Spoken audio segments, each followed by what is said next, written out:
We provide you the platform to turn your dreams into reality. Give wings to your aspirations with KR Mangalam University.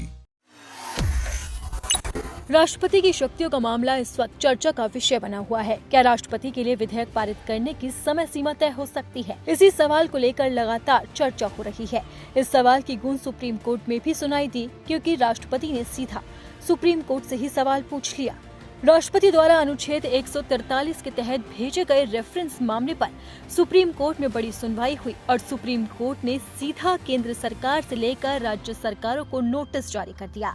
ये reference राष्ट्रपति द्रौपदी मुर्मू की ओर से भेजे गए एक पत्र के संबंध में जवाब मांगा है, जिसमें पूछा गया कि कानूनी वैधता को लेकर क्या राज्य विधेयकों यानी कि स्टेट बिल्स पर फैसला लेने के लिए गवर्नर और राष्ट्रपति पर कोई टाइमलाइन तय की जा सकती है। इस बेंच की अध्यक्षता CJI BR गवाई कर रहे हैं।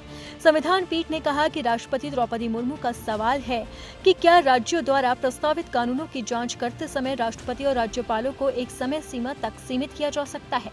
ये पूरे देश से संबंधित है। इस मामले की सुनवाई मुख्य न्यायाधीश गवाई न्यायमूर्ति सूर्यकांत, न्यायमूर्ति विक्रमनाथ, न्यायमूर्ति PS नरसिम्हा और न्यायमूर्ति AS चंदूकर की पीठ कर रही है।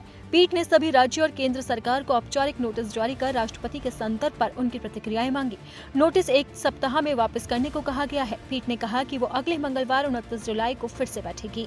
वहीं सुनवाई के दौरान मुख्य न्यायाधीश गवाई ने वकीलों को संबोधित करते हुए कहा कि हम राष्ट्रपति संदर्भ में सभी प्रश्न खुले रख रहे हैं। इस दौरान तमिलनाडु की ओर से वरिष्ठ अधिवक्ता P विल्सन ने कहा कि राष्ट्रपति द्वारा उठाए गए सभी प्रश्नों का उत्तर तमिलनाडु राज्य मामले में सर्वोच्च न्यायालय की खंडपीठ के 8 अप्रैल के फैसले में पहले ही दिया जा चुका है। मुख्य न्यायाधीश गवाई ने जवाब दिया कि यह प्रश्न सभी राज्यों से संबंधित है, केवल तमिलनाडु और केरल तक सीमित नहीं है। ये मुद्दा सभी राज्यों को प्रभावित करता है। सर्वोच्च न्यायालय पूरे देश से संबंधित है। न्यायालय राष्ट्रपति द्वारा उठाए गए प्रश्नों का उत्तर देगा। दरअसल राष्ट्रपति की शक्तियों का मामला तमिलनाडु से उठा है। सुप्रीम कोर्ट ने 8 अप्रैल को तमिलनाडु के राज्यपाल द्वारा विधेयकों को लंबे समय तक रोके रखने के मामले में दिए फैसले में राज्य के विधेयकों पर मंजूरी के लिए राज्यपाल और राष्ट्रपति के लिए समय सीमा तय कर दी थी। राष्ट्रपति और राज्यपाल के पास लंबित बिल को लेकर जस्टिस JB पाद्रीवाला की अध्यक्षता में 2 जजों की पीठ में सुनवाई हुई थी। 8 अप्रैल को अनुच्छेद 142 का इस्तेमाल करते हुए सुप्रीम कोर्ट ने फैसला सुनाया था, जिसमें विधेयक की मंजूरी को लेकर राष्ट्रपति की समय सीमा निर्धारित की गई थी। इस फैसले में सुप्रीम कोर्ट ने 3 महीने के अंदर विधेयक पर मंजूरी देने का आदेश दिया। इस फैसले के बाद तमिलनाडु के राज्यपाल RN रवि द्वारा रोके गए 10 विधेयकों के फैसले को रद्द कर दिया गया था।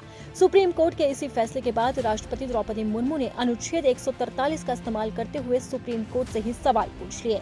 राष्ट्रपति द्रौपदी मुर्मू ने संबंध में संविधान के अनुच्छेद 143(1) के तहत प्राप्त शक्तियों में सुप्रीम कोर्ट को रेफरेंस भेजकर राय मांगी। सुप्रीम कोर्ट में भेजे गए रेफरेंस में कुल 14 सवालों पर सुप्रीम कोर्ट से राय मांगी गई। रेफरेंस में पूछा गया कि जब संविधान में विधेयकों पर मंजूरी के लिए कोई समय सीमा तय नहीं है, तो क्या न्यायिक आदेश के जरिए समय सीमा लगाई जा सकती है?